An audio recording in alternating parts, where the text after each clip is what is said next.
Hello, this is David from DN Cognitive Counseling. Tonight I'm going to be doing a response video to my narrative about debunking, about the camera footage of George Floyd, and sadly about the new evidence that came out. Now there are two comments. The first one was by Jen, and she stated, "This is exactly why I hate the media, because I feel they broadcast what makes the best story and not the truth. And why I firmly believe the public has no business telling the DA what crime the offender should be charged with. Now, depending on what charges were brought, he could be found not guilty. Criminal charges are different levels based upon, among other things, intent and reasonable actions. Given this new footage, I feel like it's going to be very difficult to prove intent, which can lead to him being found not guilty. It's not in the public's business what charges are brought forth. The public didn't go to law school. The DA did. The DA understands how the law works and what is required for a guilty verdict.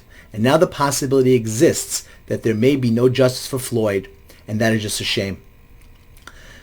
Jen, that is exactly what the point of my first video was, because I agree with the entire concept of what you said, that for the charges that were upgraded, that it now created an aspect of intent that has to be proven. Now with the new video, it's actually even worse than that, where I don't believe even the first charges that he brought would have stood, and there are lesser charges that could still possibly stick, but not those charges. Now to Ephraim Jacobson, who actually has also a very lengthy response, and one that I actually enjoy. When somebody says they disagree with me on something, I actually like that, because now it opens up a dialogue. So let's try to understand Ephraim's point of view first. "While I agree with you, we should try to be more careful to make judgments and assessments before we know all the facts. I do not agree with some of your conclusions here, and you're definitely entitled to that. While the officer may not be guilty of murder, there is the question of assault or even negligent homicide." Now, your statements are absolutely correct. I'm not arguing with you at all, Ephraim. I think your point of view that although murder may have not taken place here, that there are possibly other charges to bring. I would never disagree with that. I actually made mention in my video about the fact of different charges being brought. I think I even mentioned assault. But the problem is that when the DA brings the charges, he's not bringing all the charges. He's not saying these are the different things that are possible. In fact, he actually made it worse by upgrading it. It's true, he was saying he can't breathe before he was on the ground, and there still seems to be some tape missing, or we haven't seen. Well, I apologize. Actually, there is tape on that makes the two. I just didn't go through it because it's more of him saying the same thing, "I can't breathe" and all that. And the truth is, I got to be honest with you, it was heartbreaking watching that. It was very difficult for me going through that and actually watching that go down for a variety of different reasons. Whether he died from the overdose or he died from what was going on with his body, or whether or not the neck thing had anything to do with it at all. It's just a heartbreaking situation, and I don't like to watch that at all, and it was actually difficult to watch. But I did it because I thought it was important that we start to understand some of the facts, so that when this goes wrong or goes down from the perception of people who have been so angry about seeing that first video, and we had a narrative that wasn't true. And that's the biggest problem here. The media, instead of doing their job to give us the reality of what's going on, they decided to give us their narrative, and it turned out to be not true. And that's where the horror comes in. True, and Ephraim continues, "True, we don't know why his knee was there, but there is no excuse for it to remain there once Floyd is unconscious. As for your point that the officer may have been following procedure, yes, that would get him off of certain charges, and that is a defense." And Ephraim, again, I'm not going to argue with you. You're absolutely correct about the idea about that knee on that neck for that amount of time. It's a great question. And the problem is, though, if the procedure is allowed and there is no delineation, depending on what is in the officer's mind or his justification in his head, there might be many defenses to it now. And again, most of the media did not tell you about the legality of this to begin with, and about the situation. I'm going to go through a couple of places that did, but there were few and far between to find. But that's the problem here. Remember, when you're convicting somebody in court, it has to be beyond a reasonable doubt. It can't be, I don't like what you did, and therefore now you're guilty. And I thought it was absolutely horrific what was done, but on a personal level. But looking at it from the standpoint of a juror who is going to hear the evidence and have to evaluate on the guilty beyond a reasonable doubt, there's now lots of doubt in a bunch of different things, which now makes this much more difficult. Ephraim continues, but it would still raise the question on whether those procedures are appropriate. And here, I 100% agree. Minneapolis is one of the few places where that tactic is still legal. If this would have been New York or Florida or a bunch of other states, I think most of the states, that would have not been allowed. But in Minneapolis, it's in their manual. I don't know how much discretion officers have when they're supposed to use certain tactics. And that's the problem. Officers have a tremendous discretion when it comes to anything that's legal in their tactics. If it's in their manual, and it's why so few officers really ever get convicted, because it's very hard to prove, because we don't want officers being convicted every time somebody's got a complaint or there's an issue. So it really has to be a very clear-cut case where an officer is at fault. So the laws are designed to protect the officer because they have to use force. And that's the problem. And again, I don't know how much discretion officers have that they're supposed to use certain tactics, but we have to ask how much are officers taught to de-escalate too. And again, on a moral level and on a practical level, I absolutely agree. I think that more training and better training with officers would be better. If we had a European model with officers who had 3 years of schooling and training before becoming a police officer, I think that would be better. But you realize then what would happen to police officer salaries, as well as the cost of that as well. So that's the problem. And again, I know it sounds callous, but there's always the cost to risk ratio. And that's, what goes on in a lot of situations. Do we have the ability and the funds and everything else to create a police force that have been trained to that level? And that's a question that municipalities would have to deal with. The fact is that while Floyd is not compliant, he could hardly be said to have been forcefully resisting. I 100% agree with you. There's very little evidence, and no evidence, that Floyd was forcefully resisting. As in the Eric Garner case, this should have not ended in a death. Well, again, Ephraim, this is the problem. What killed him? Because if it was his body reacting to the 2 drugs in his system, and he was basically saying he couldn't breathe, and you can make the case that the drugs killed him on his feet, and he was already dying, then the problem is that you have reasonable doubt whether or not the drugs killed him, and that the knee on his neck might have been superfluous and only put in because people didn't see that original video of what happened. If you saw the coroner who made a statement about the one that did the personal coroner report, he said that there was no evidence of any sort of asphyxiation, physical asphyxiation. And the fact is he can't tell how much pressure was placed on George Floyd's neck. So depending on the amount of pressure on the neck, that might have been nothing, and that's the problem. You can't tell from the evidence. So seeing how long he's doing it on the video, you could say, oh, this must be that type of situation. But you remember, they also called EMS because they thought that he was having a problem physically. So, and they didn't believe it was because of the knee. They thought he was having a problem physically because of what he took. So if you'd be correct, if he didn't have anything in his body and there was no question about the matter that he died, the coroner's report puts into question that.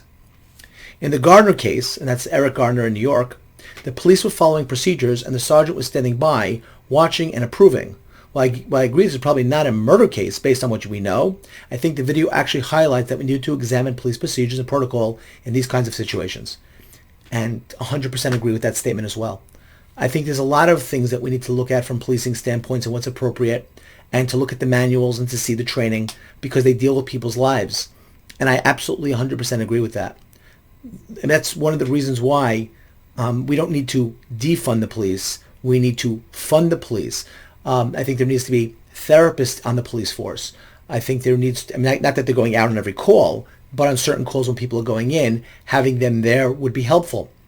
Having them deal with things in the ability, like sort of like negotiators, right? Negotiators are brought in into situations. If you saw the what happened in Waco, and if you've never seen it on Netflix, they have a great series. And again, I know that it's not historically all accurate, but there is an idea in that where you see the conflict between the negotiators and the tactical. And the reason why there is that conflict is the way and they're trained is a different way of thinking. So you're absolutely correct that there'd be better training on certain situations. The tactical always looks at it from the standpoint of protecting police officers' lives. The negotiator is always looking at it for protecting the perpetrator or the aspect of the people's lives on the perpetrating side. So in Waco, the perpetrators were what was going on with the Branch Davidians, but the point of view of protection was on the people inside to protect them, while the tactical was to look at it as their officers are in danger and their officers are going to be put in more danger, and we don't want to do that. And these are the balances that we do.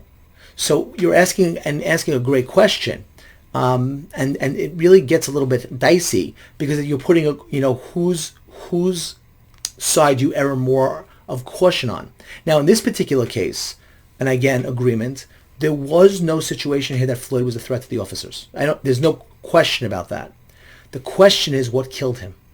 And if it was the drugs and he was having problems breathing on his feet before anybody did anything to him, and that was his cause of death.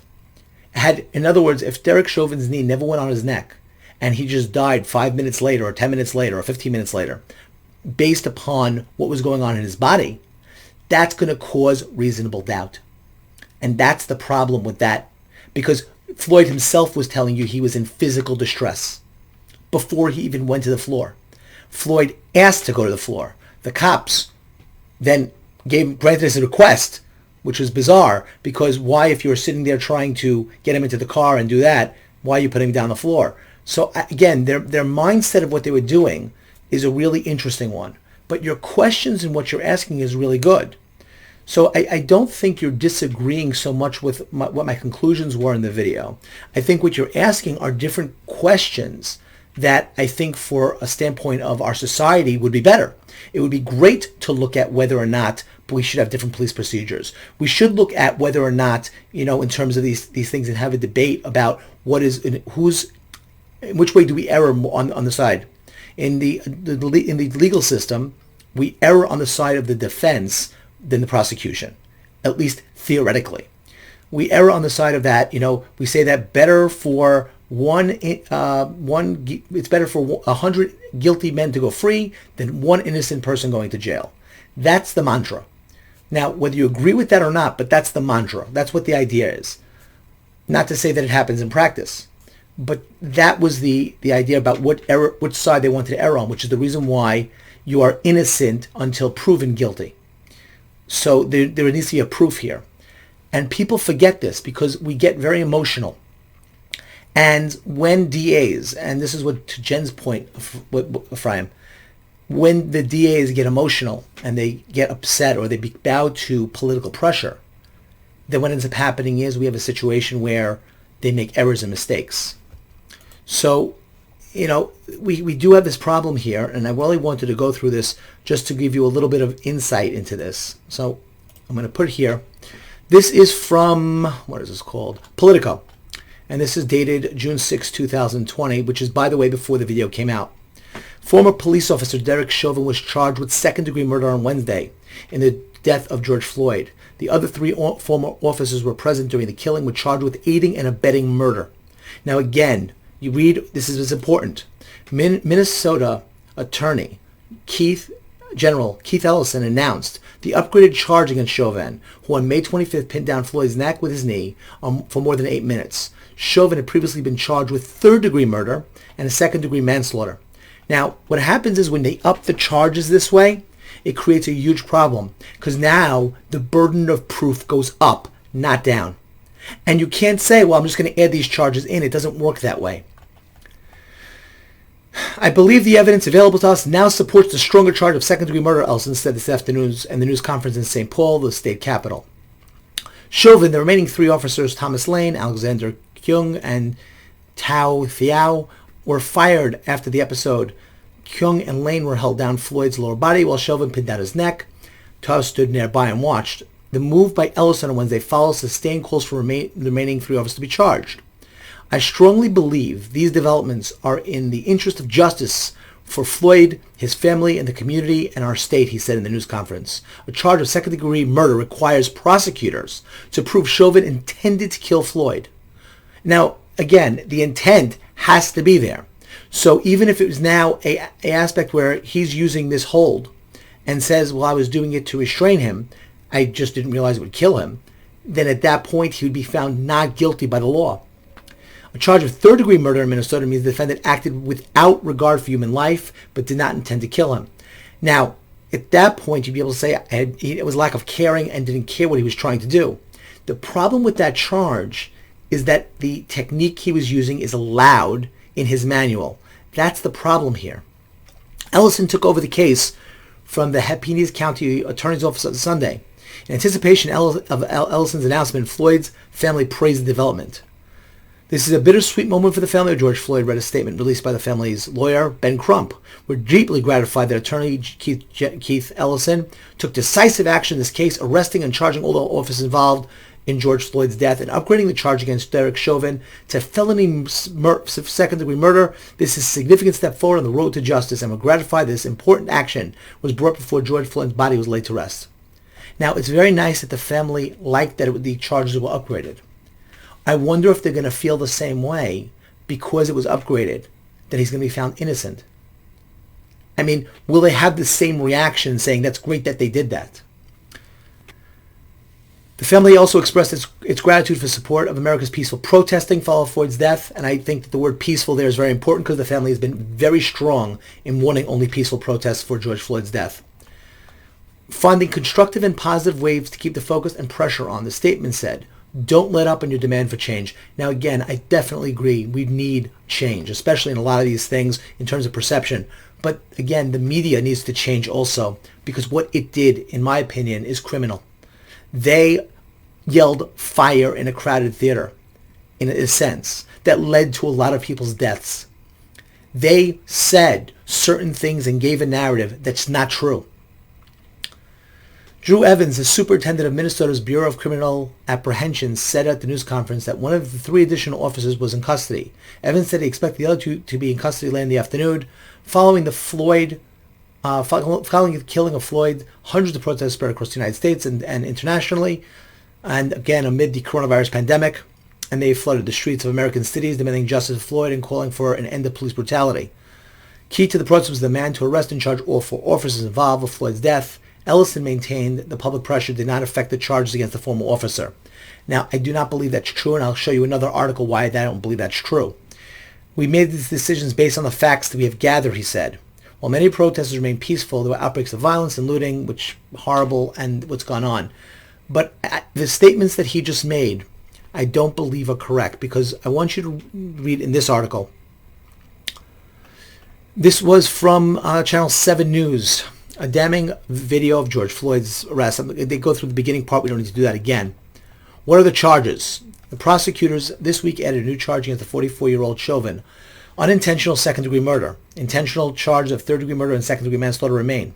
Thomas K. Lung Teo charged with aiding and abetting both second-degree murder and second-degree manslaughter. A conviction of second-degree murder carries a maximum penalty of 40 years in prison. A third-degree carries 25 years and manslaughter up to 10. Potential sources for the other offers depends on the conviction. If he's convicted on second-degree murder, they could face the same 40 years. What are the elements of second-degree murder? Under Minnesota law, unintentional second-degree murder involves causing the death of a human being without intent while committing an attempt to commit a felony offense. The second part of the clause is crucial. Prosecutors say Chauvin killed Floyd while committing felony assault on Floyd. For third-degree murder, prosecutors have demonstrated Chauvin caused Floyd's death by actions eminently dangerous to others and evincing a depraved mind with regard to human life. The complex and some argue poorly defined concept of evincing a depraved mind has been subject to court debate, so potentially harder to prove. The second-degree murder charge is far more appropriate. Brand said it and spot on. Could first-degree charges maybe be honored? It's possible if something Floyd's family wants. Who's the leading prosecutor? Keith Ellison said he's leaving open to new charges, but first-degree murder would require a whole new level of evidence. Prosecutors have to prove premeditation and intent. It will also require a motive. Brendan said it will stretch, adding, I think it's in question. Are there risks of overcharging? Yes, especially in cases which prosecutors face intense public pressures. Jurors may be more likely to acquit or become hopelessly deadlocked in cases where prosecutors bring charges that they cannot prove. And that's the problem, I think, in this case.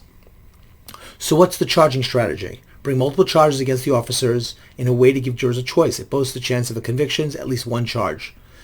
Prosecutors know juries are often torn. They often satisfy relative desires for justice with a conviction, also showing some leniency to defendants. If jury struggles for a consensus, multiple charges allow for compromise verdict with convictions on some charges and acquittals of others. Did Floyd pose a threat? Again, I think the answer to this is not, but I wanted to get to this. The defense, again, can argue a bunch of things, but again, the existing health problem here is going to be an issue, especially considering in that video about him saying I couldn't breathe while standing. And that's going to be a lot of problems here. And again, this goes back to the other officers following that. That was not what I wanted to get to. This is from USA Today. Minneapolis is an outliner in allowing neck restraints. Most of the police departments in the U.S. do not allow neck restraints, said Andrew Scott, an expert witness on the use of force and former police chief of Boca Raton, Florida. Minneapolis does. Its manual allows compressing one or both sides of a person's neck with an arm or leg without applying direct pressure to the trachea or airway. That allows, in order to control someone with light to moderate pressure, or with the intention of rendering the person unconscious by applying adequate pressure. The latter act is authorized only to protect the officers' lives with a suspect who is actively aggressive and cannot be controlled by lesser methods. Scott said he's shocked that's allowed. And again, I think this is what Ephraim was saying, and I actually agree with on this level. It is shocking that the behavior is allowed, but this is going to be the problem when it goes to court. Because at that point, Chauvin's defense is going to be, and if I was his attorney, I'd be able to make the case he was doing the act in order to control the body on the floor as allowed in the manual, and that the fact is the drugs killed him. Here's the proof. George Floyd saying he could not breathe, he's going to die, while standing up before Chauvin ever touched him. He knew something was physically wrong with him, and that creates reasonable doubt. Now, the nature of keeping it on for that long and doing that, there are the lesser charges could bring into play much more of the damage that was done here. So, Ephraim, I hope that explains what I was saying. I hope that also you understand where I'm coming from in terms of this. And again, the reasonable doubt now is what killed George Floyd. And was Derek Chauvin in his action and watching it horror? I mean, the truth is, the best thing that can come out of this is they take that out and do not allow a police officer ever to do that to anybody ever again. And if they're going to do something that actually makes sense. I mean, in Brazilian Jiu-Jitsu, they have a move called a rear naked choke. I think if anybody's ever seen an event, it's one of the number one ways that people get choked out in the UFC. And nobody dies from it, and it happens very quickly. And if you're trained correctly on that technique, you can render somebody unconscious rather quickly. It wouldn't be 8 minutes. It would be less than a minute, in seconds actually. And if you're done correctly and you hold it correctly, boom, person's out, like a light. And then you could just pick them up and put them in the car. But again, that goes down to proper training. So I absolutely agree with you on this. I think we do need to have proper training. But my big issue here is when you set up these expectations and the family wants to see more and they're angry about it. And I don't blame them one bit. I'm angry about it.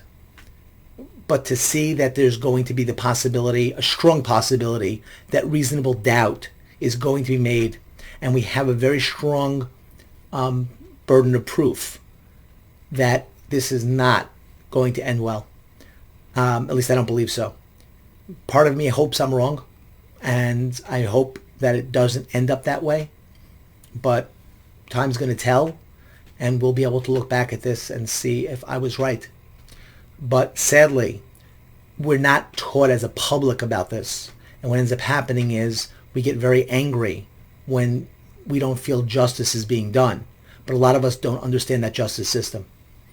And that's the reason why a lot of people who have been victims in the justice system get very angry with the justice system. When dealing with a lot of my clients, I don't call it the justice system because I think that's a misnomer. I call it the injustice system because the system inherently has a lot of flaws and creates a lot of injustice based upon it. You have people that have been known, proven, to have done horrible crimes and a procedural mistake happens. We threw out the evidence, I'm sorry, poison pill can't be done. And now this perpetrator of all these things that everybody knows the person's guilty goes out the window and the person goes free.